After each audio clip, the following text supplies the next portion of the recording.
As a Democrat, as an American, how do you look at this?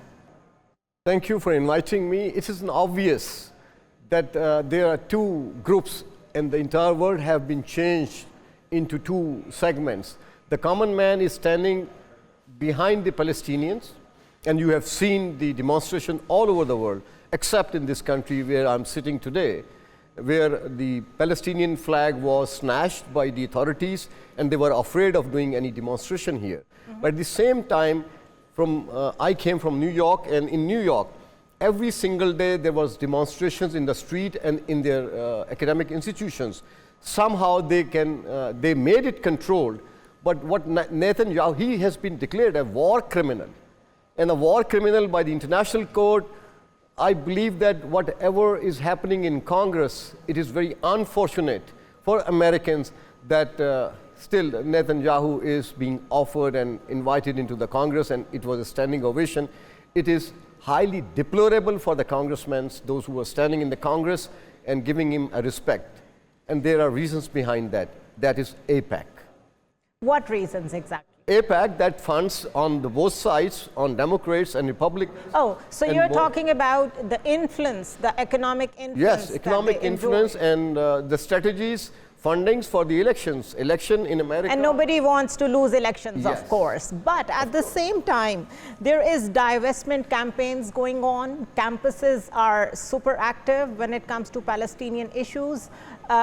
If I say that the state's police is clamping down on its own citizens on the matters of human rights, it won't be wrong. Don't you think that US's democracy is on a free fall, even if it is about the fundings or whatever that they need for winning the elections? I call always the US democracy is a sugar-coated candy wrapped in the name of democracy, and the system is authoritarian, and the system runs in such a way that they have a policy, and that is a state policy, and that comes and that implemented. But when it comes to their internal issues, they're always very generous to their own people at least. Their people at least. But this Gaza incident and the Palestinian issue has evoked the common man, and especially the youth, and the youth in not only in the United States, in Europe, and all over the world. They are ignited, and you can see that the reflection, and they are facing a tough time. There is a little backlash. There is a list of a few Democrats who are really angry about Netanyahu being in the Congress, and Nancy Pelosi called it by far the worst presentation of any foreign dignitary. But this all seems to be like a lip service. At the same time, Kamala Harris, while she says that distance herself from Biden's approach towards Gaza, do you think that the deep state would let it happen? Actually, she cannot distance because she is carrying forward the legacy of Biden. Yes, Biden, absolutely. Not Biden. Biden carried the Obama's legacy, and true. Obama deceived Americans and deceived Democrats. What he made promises in his two campaigns, in his first campaign, in his second campaign, he did not fulfill any of them when it comes to the foreign policy and the peace in the world. He funded wars, he funded everything, and I would say in the history of the United States, modern history, the flux of deportation of the undocumented people from United States to all over the world, he took a lead on that. How do you look at the US's media's role in all this? And I say this because there seems to be a blanket takeover of anti-Semitism. You cannot literally talk without being, accused of that. Also, Netanyahu openly mocked Gazans by calling them Iran's useful idiots. This is the mockery of the global order. This is the mockery of the global peace. Mockery of UN and everything that comes under the umbrella of peace, sustainable peace, and the environment that the peace requires in the world. Where is this all going, and what is your opinion of the US's media on this?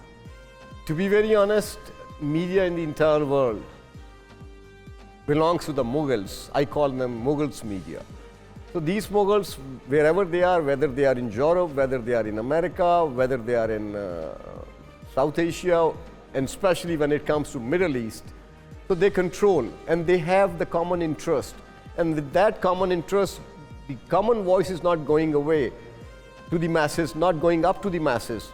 And look at the social media. It's a decline. In the United States, people watch less.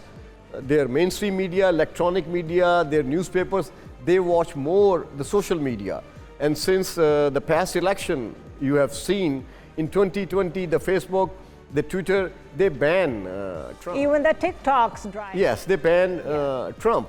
And what happened then? The other means of social media comes into the picture, and these groups, the social media is basically TikTok and other platforms. And even President Trump has created his own truth social media platform. So the voice is carrying out. You cannot stop that. You cannot block that. You cannot censor that. It is going on.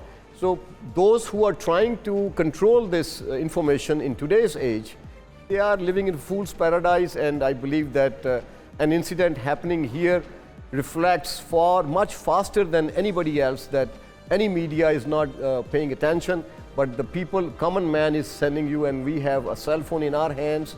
We have more means to do that.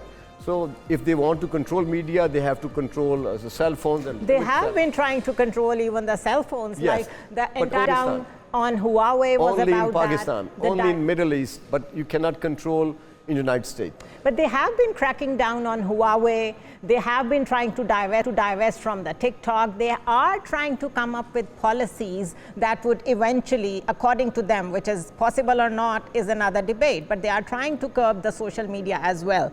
My next question to you is that Netanyahu openly meeting Kamala Harris, Biden, Trump, the three leaders. And of course, out of these three, two are the upcoming presidential nominees. How do you look at this? Like, they did not even for the optics oppose the idea of meeting a war criminal. The problem here is the creation of Israel is basically a creation of a state which was created in the name of religion, and this is the second state after Pakistan that this state was created in the name of Islam, and they created in the name of Jewishism. But they are not Jewish, they are Zionists, and they have no moralities, no morals, and they don't consider the other human beings have the equal life value for them. And you have seen the tortures, the brutal killings, the brutal torture during this Gaza war and prior to that. You have seen that. But when it comes to elections, election is a sentiment where you need popular vote to win, and at the same time in America you need to win electoral votes. So they have more control on the electoral votes, they have more control on the electoral system. But